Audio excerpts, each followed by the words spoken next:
옛날 서울의 한 구석진 동네에 위치한 오래된 빌라가 있었다. 그 빌라는 세월의 흔적이 고스란히 남아있어 으스스한 분위기를 풍겼지만 저렴한 임대료 덕분에 학생이나 사회 초년생들에게는 인기가 많았다. 그 중에서도 특히 방 하나는 항상 주인을 찾지 못하고 있었다.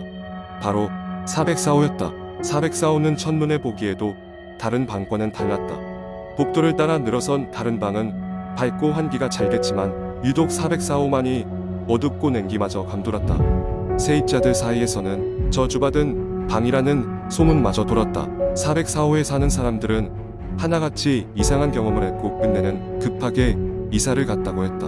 어느 날 대학생 지연은 학교와 가까운 곳에 저렴하게 방을 구하기 위해 인터넷을 뒤지다 404호의 정보를 보게 되었다. 가격은 그녀가 생각하던 것보다 훨씬 저렴했고 게다가 계약하면 첫 달 임대료는 절반 가격에 제공된다는 파격적인 조건이 주어졌다. 지연은 이상하다는 생각도 잠시 등록된 전화번호로 문의를 했고 다음날 바로 방을 보러 가기로 했다. 그녀가 건물에 도착했을 때 관리인은 적막한 건물에 홀로 있었다.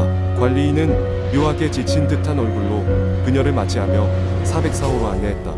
젊은 친구라면 괜찮겠죠. 이 방은 조금 특이해서요. 예민한 사람들에게는 잘 맞지 않을 수도 있습니다. 짧은 안내 끝에 관리인은 마치 빨리 떠나고 싶다는 듯 문을 열어주고는 사라져버렸다. 지연은 방에 들어서자마자 기묘한 기운을 느꼈다. 방은 생각보다 넓고 나쁘지 않았다. 그녀는 내심 이 정도 가격에 이 정도 방이면 좋은 거래라는 생각에 계약서를 작성했다. 그렇게 지연은 404호의 새로운 주인이 되었다. 처음 며칠은 그럭저럭 괜찮았다. 수업이 끝나면 집에 돌아와 과제를 하거나 영화를 보며 여유로운 시간을 보냈다. 그러나 어느 날 밤 그녀는 갑작스러운 한기에 깨어나 시계를 봤다. 시간은 새벽 3시. 이상하게도 방 안 거울을 통해 뒤쪽의 모습이 흐릿하게 보였는데 순간 머리카락이 한 올 두 올 서늘해졌다. 거울 속에는 눈에 보이지 않는 무언가가 움직이는 듯한 닿지 않는 모습이 비쳤다. 그러나 고개를 돌려 확인하면 방 안에는 아무것도 없었다. 얼른 등을 돌리고 이불을 뒤집어 쓴 지연은 그 뒤로도 섬뜩한 느낌을 떨칠 수 없었다. 다음날 지연은 이웃 주민에게 404호에 대한 소문을 물어보았다. 주민은 잠시 말을 아끼다 결국 입을 열었다. 오래전 404호에 살던 사람이 있었어요. 그는 항상 외롭고 우울해했죠. 그러나 어느 날 그는 이 방에서 삶을 마감했어요. 그 후로도 가끔씩 뭔가 나와 함께 방에 있는 느낌이 든다고더라죠. 집으로 돌아간 지연은 밤이 오기 무서웠다. 그리고 그날 밤 또다시 새벽 3시가 되자 한기가 몰려왔다. 핸드폰 불빛으로 주위를 둘러보던 그녀는 다시 거울을 보았고 그 안에 있던 것이 눈에 확 박혔다. 거울 속에서 뭔가가 지연을 보고 있었다. 얼굴이 희미하고 부자연스러웠지만 그 눈만큼은 강렬하게 지연을 응시하고 있는 것이었다.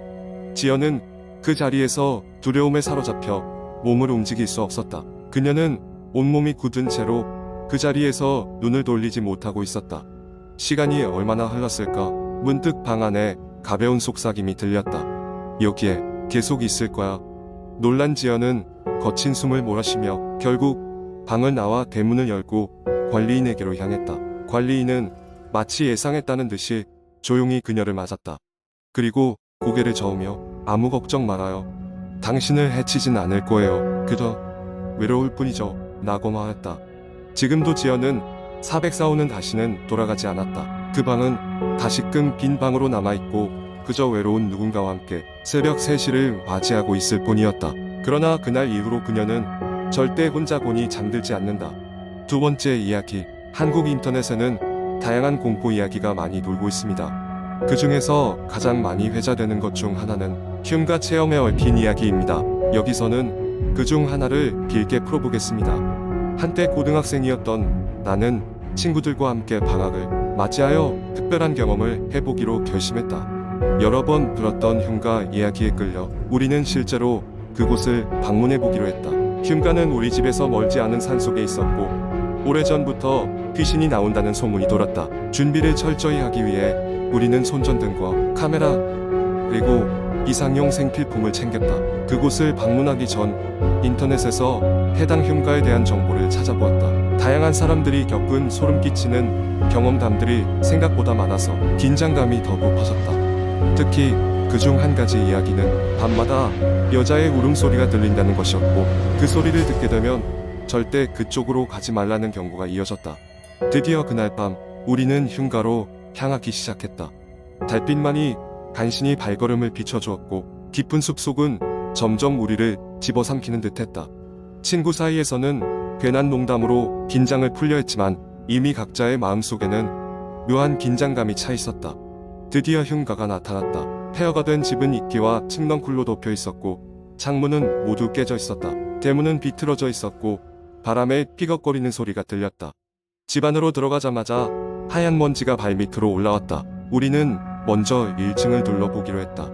거실은 누군가의 기억 속에서 멈춘 듯 낡고 먼지 쌓인 가구들이 우리를 맞이했다. 카메라를 들이대 조용히 셔터를 눌렀다. 순간 플래시 빛과 함께 어둠 속에서 흰 그림자가 스쳐 지나가는 듯한 착각이 들었다. 친구들과 나는 서로 눈을 마주치고 나지막이 웃었지만 그 웃음 속에는 확실히 두려움이 깃들어 있었다. 우리는 집의 서랍과 방들을 하나하나 열어보며 어둠을 탐색했다.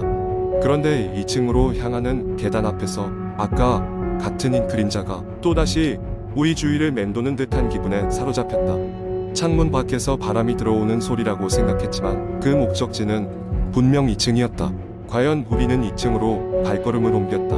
2층에 올라서자 하나하나 다른 감각들이 무겁게 깃들었다. 복도를 지나며 젖은 나무판이 삐걱거리는 소리가 유난히 크게 들렸다. 그리고 마침내 그 소리가 들려왔다. 가늘고 애절한 울음소리, 갑작스런 소리에 몸이 굳어버렸다. 소리의 주인을 찾아보려 했지만 발소리가 들릴 뿐이었다. 복도의 끝에는 단 하나의 문이 있었다. 다가가며 문득 멈칫했는데 문이 아주 조금 열려있는 것이 아닌가. 모두가 긴장되었던 순간이었지만 호기심이 이겨 문틈을 통해 안을 들여다보았다. 안쪽 방은 부드러운 달빛이 내려앉아 있었고, 한가운데에는 오래된 거울이 기울어져 있었다. 거울의 표면은 금이 가 있었지만 여전히 우리의 모습을 비추고 있었다. 그러나 거울 너머로 비치는 것 같은 형체가 있었다. 우리 중 누구도 아닌 새하얀 한 여자의 형체였다. 너무나도 선명해서 소름이 돋았다. 방 안으로 들어가는 것이 망설여졌지만 우리는 여전히 거울을 주시했다. 그리고 그 형체가 천천히 출입문 쪽으로 머리를 돌려 우리를 직시했다. 놀란 우리는 그 자리에서 밖으로 뛰쳐나왔다. 2층 복도에서 1층으로 경주하듯 뛰어내려오며 곧장 출구를 향해 달렸다. 발밑이 불안정했지만 겁에 질린 나머지 멈출 수가 없었다. 집 밖에 나와 산길을 내달리면서도 그곳에서의 일이 자꾸만 머릿속에 맴돌았다. 결국 우리는 무사히 집으로 돌아올 수 있었다. 하지만 그날 이후로 누구도 그날의 이야기를 꺼내지 않았다. 시간이 지나면서 그저 어릴 적의 용맹스런 체험담으로 남게 되었지만 그때의 공포는 여전히 선명하다. 아무도 크게 다치지 않았지만 그날의 기억은 각자의 마음속에 묻혀있다. 흉가 체험은 결코 가볍게 볼 일이 아니라는 것을 깨달았다. 혹여나 호기심이 있다면 항상 조심하고 마음의 준비를 하고 덤벼야 한다는 교훈을 얻었다. 그날 이후로 흉가 이야기는 더 이상 단순한 호기심으로 다가오지 않았다. 그것은 여전히 산속 어딘가에서 우리를 기다리고 있을지도 모른다. 세 번째 이야기. 서울의 번화가에서 조금만 벗어나면 좁은 골목길 사이로 오래된 고시원 한 채가 있다. 이 고시원은 빈 방이 많아 싼 값에 쉽게 방을 구할 수 있다는 점 때문에 학생들이나 저소득층에게 인기가 있었다. 하지만 그곳에는 누구도 쉽게 이야기하지 않는 소문이 있었다. 소문에 따르면 고시원의 4층에는 절대로 들어가면 안 되는 방이 하나 있다고 했다. 그 방에 들어간 사람은 보이지 않는 무언가에 의해 미쳐가거나 밤마다 악몽에 시달리다가 결국 사라진다는 것이었다. 그러나 일부 사람들은 이를 단순한 헛소문으로 치부하며 그저 싸게 방을 얻기 위해 그곳으로 들어가곤 했다. 얼마 전 경이라는 대학생이 고시원에 입주하게 되었다. 그도 무시무시한 소문을 익히 들었지만 몇 번을 들락거리며 아무 일도 없었기에 소문을 무시하기로 했다. 그는 고시원의 3층에 방을 얻었고 언제나처럼 자신의 공부에 매진하며 학업에 충실하고자 했다. 어느 날 밤 경희는 늦게까지 과제를 하다가 도서관에서 돌아오게 되었다. 그날따라 다른 세입자들은 모두 외출 중인지 고시원은 조용했다. 고시원 입구에 들어서자마자 뭔가 싸늘한 기운이 그를 스쳤지만 피곤한 경희는 대수롭지 않게 넘어갔다. 그런데 그가 방에 도착하기 직전 4층 계단 위에서 부스럭거리는 소리가 들려왔다. 누군가가 서성이는 듯한 그림자가 계단을 넘어가는 것이 아닌가. 경희는 순간 숨을 죽였다. 혹시 그 방에 귀신이 하고 머릿속을 쓰셨지만 그는 집요하게 그 생각을 떨쳐내고 방으로 들어갔다. 하지만 그날 밤 경희는 끔찍한 악몽에 시달렸다. 꿈에서 그는 황량한 복도를 계속 걷고 있었고 고시원의 4층으로 이어지는 문이 끊임없이 그의 눈앞에 나타났다. 무언가에 홀린 듯 그는 문을 열고 말았고 그곳에서 새하얀 옷을 입은 여자가 그를 기다리고 있었다. 여자의 눈은 텅 비어 있었고 입술은 피를 흘리며 미소를 짓고 있었다. 깜짝 놀란 경희는 꿈에서 깨어났으나 그의 몸은 땀으로 흠뻑 젖어 있었다. 다음 날 경희는 이 끔찍한 꿈을 친구들에게 이야기했지만 친구들은 그것이 단지 스트레스 때문이라며 웃어 넘겼다. 그러나 그날 밤에도 경희는 똑같은 꿈을 꾸었고 그 이후로도 며칠간 연속해서 같은 꿈을 계속 꾸게 되었다.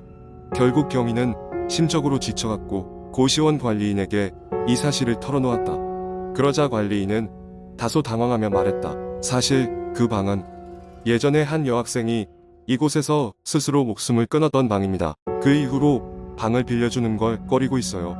하지만 그 방에 무언가가 있는지 알아보기에는 제도가 부족해서 경희는 관리인의 이야기에 충격을 받았다. 그러나 그는 여전히 이 상황에서 벗어나고 싶었다. 결국 그는 방울과 향을 준비해 4층으로 올라갔다. 그는 혼자서 그 방에 들어갔고 방 한가운데 서서 조심스럽게 방울을 흔들며 말했다. 제발 그만 좀 괴롭혀주세요. 순간 그의 눈앞에서 그림자가 스칠 듯 지나갔다. 경희는 놀라 뒤를 돌아봤지만 아무것도 보이지 않았다. 그때 갑자기 찬바람이 불며 방울이 강하게 울렸다. 경희는 최선을 다해 두려움을 이겨내고 방울을 쥐고 더 힘차게 흔들었다. 부디 평안을 찾으세요. 그날 이후로 경희는 더 이상 그 끔찍한 악몽을 꾸지 않았다.